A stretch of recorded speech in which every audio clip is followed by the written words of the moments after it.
Coming up on this episode of Insights into Technology, imagine ransomware so deep it hides under your operating system. Now imagine your microwave helping cybercriminals move stolen data. Meanwhile, Microsoft Teams just blocked out your screen mid-screenshot, like it's a Netflix original, and the UK is politely begging developers to please, for the love of security, write better code. Oh, and Intel chips are leaking again. Surprise! This is Insights into Technology. Insightful podcasts by informative hosts.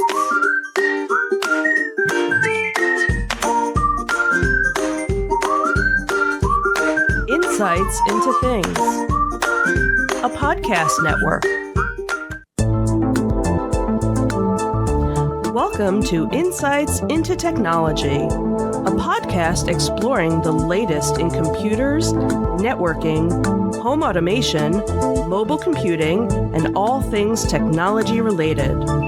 Our hosts will take a deeper dive into the latest and greatest in tech trends and give you the information you need to enable your tech-centric world.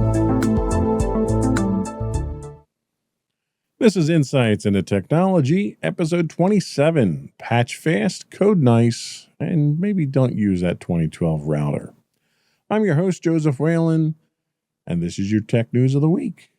First up is an article from the Register, When Ransomware Goes Deep. In a recent report, the Register highlights a concerning development in cybersecurity: the potential for ransomware to target CPUs at the microcode level. Christian Beek, a senior director at Rapid7, presented a proof of concept demonstrating how attackers could exploit a vulnerability in AMD's processors to load unauthorized microcode.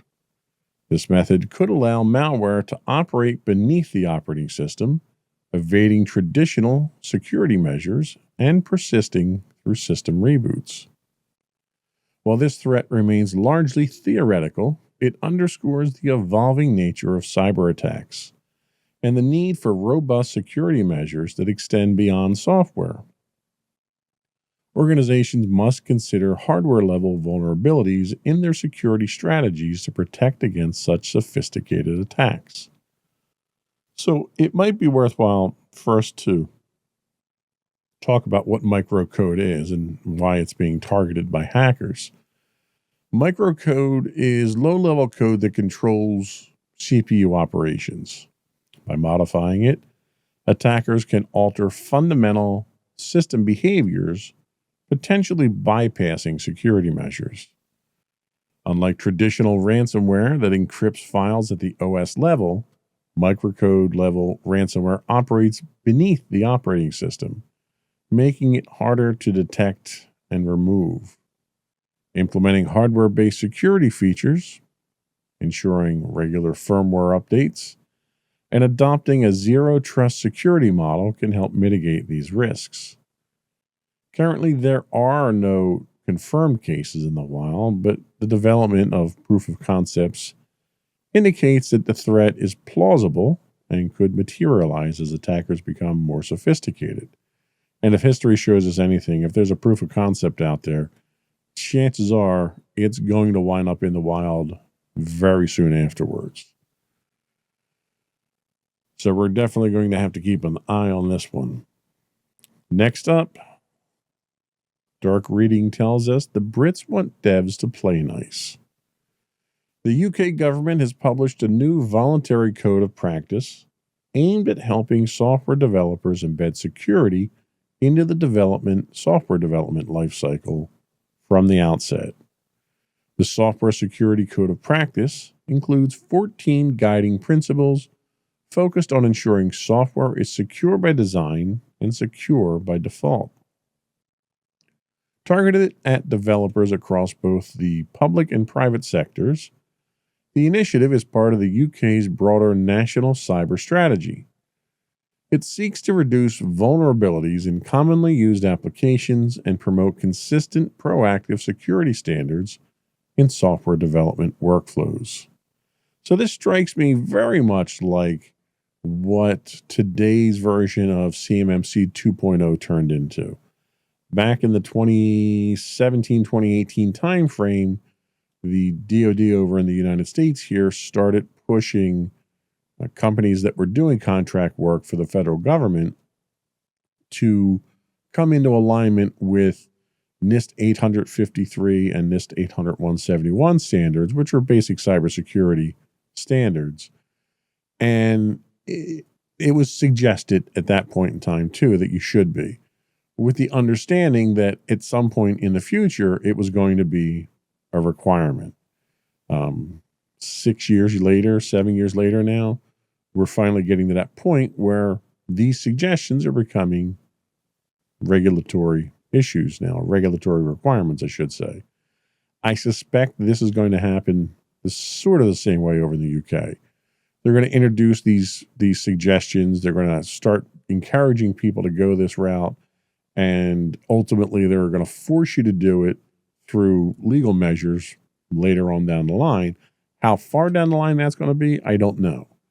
But that certainly shouldn't be an obstacle in adopting these standards and becoming compliant, because ultimately you and your organization are going to benefit from compliance and the enhanced security.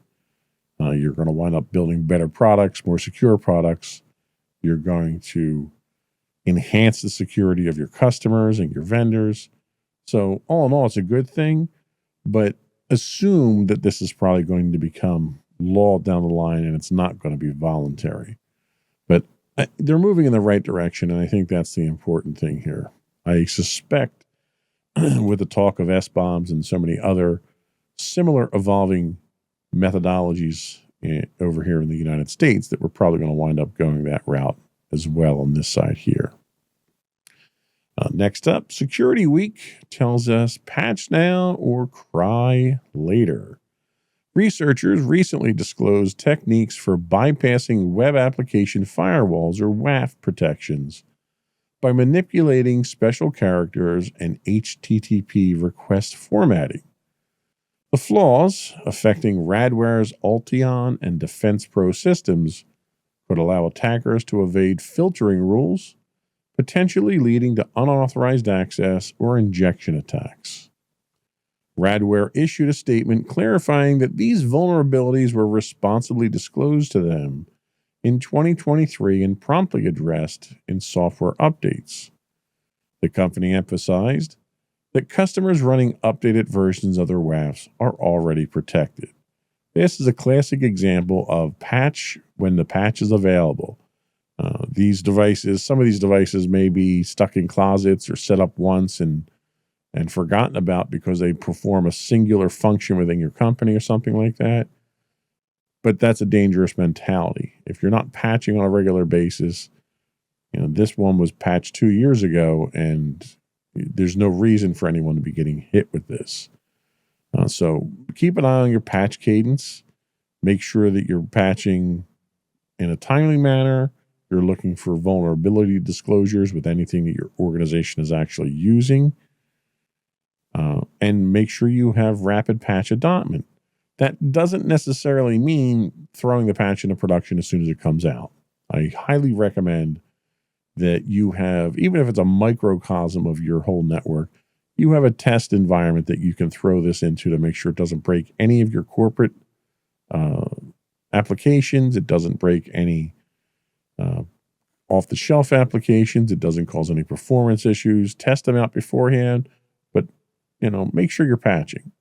I think that's probably one of the easiest things we can do. There's enough vulnerabilities.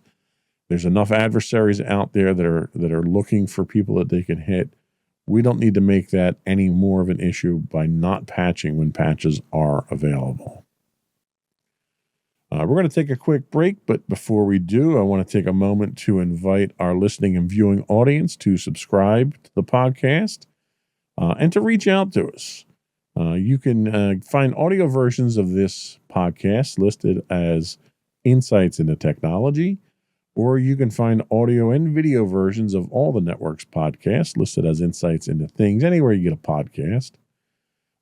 But let us know how we're doing. What are you interested in the stories we're talking about? Do you agree or disagree with some of our takes on the news that we talk about here? Do you find our deep dives useful?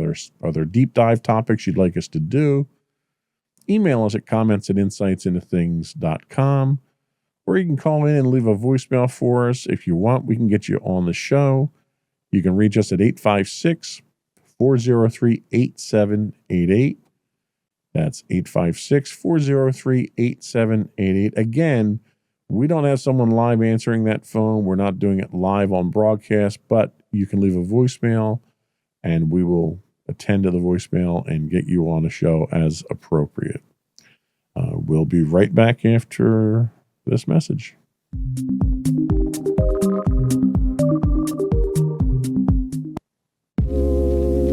Are you tired of your favorite gaming podcast finishing with a play? Oh, no! Well, check out No Credits Rolled, where we play the games but rarely finish them. How's it going, folks? I'm Sam Whalen, your friendly host at No Credits Rolled, the ultimate gaming podcast, where we dish out the latest scoops and reviews on all your beloved video games. Hey, listen! Not only that, but we spice things up with some guest interviews and even give you, yes, you, a chance to have your say. Tune in every other week for a fresh dose of No Credits Rolled, available on all major podcast platforms, and hit us up on social media at No Credits Rolled. So why wait? Let's dive into the gaming world together, where finishing games is optional, but the fun is guaranteed.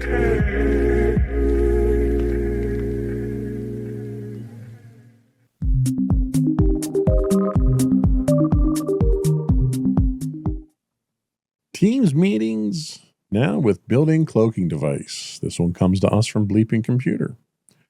Microsoft is set to introduce a new prevent screen capture feature in Teams, aiming to enhance the security of sensitive information shared during meetings.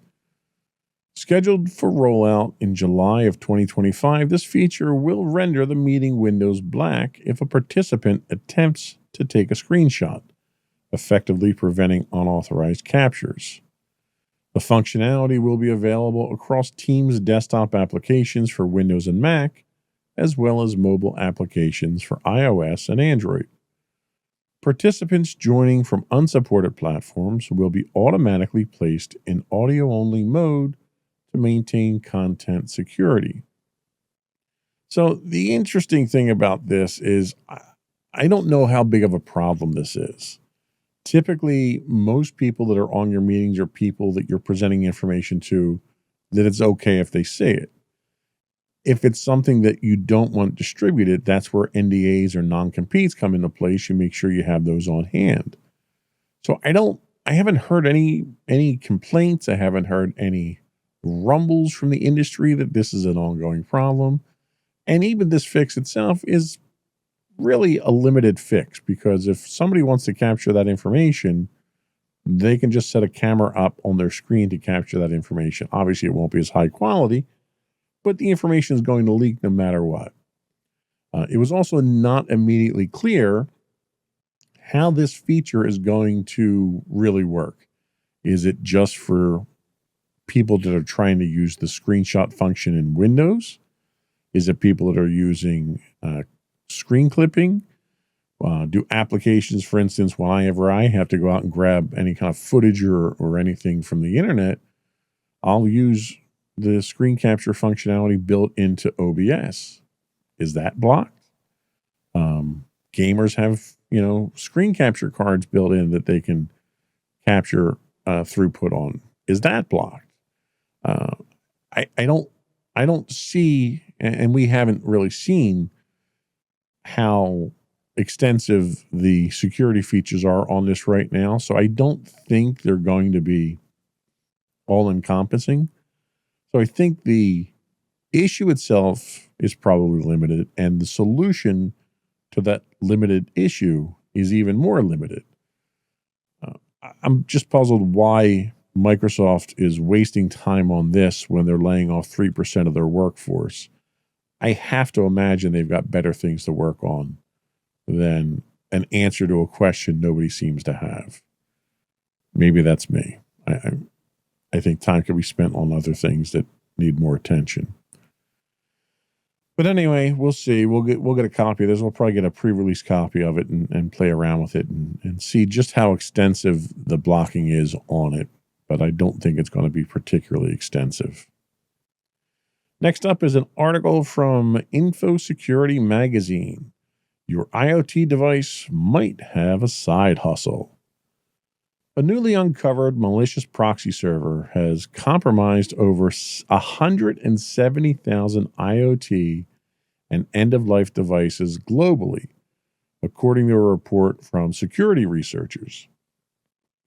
The network, operated by a threat actor tracked as proxy shell miner, all one word, turns vulnerable devices into anonymous relay nodes used to mask cybercriminal activity, including credential stuffing, fraud, and phishing campaigns.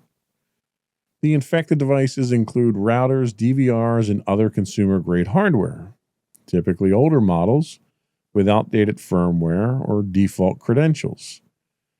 These compromised endpoints are then monetized as part of a malicious proxy as a service operation.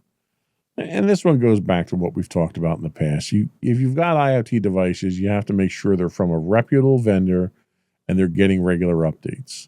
If you're using first or second generation smart devices in your house that aren't getting regular updates, you need to get rid of them. It's time to upgrade.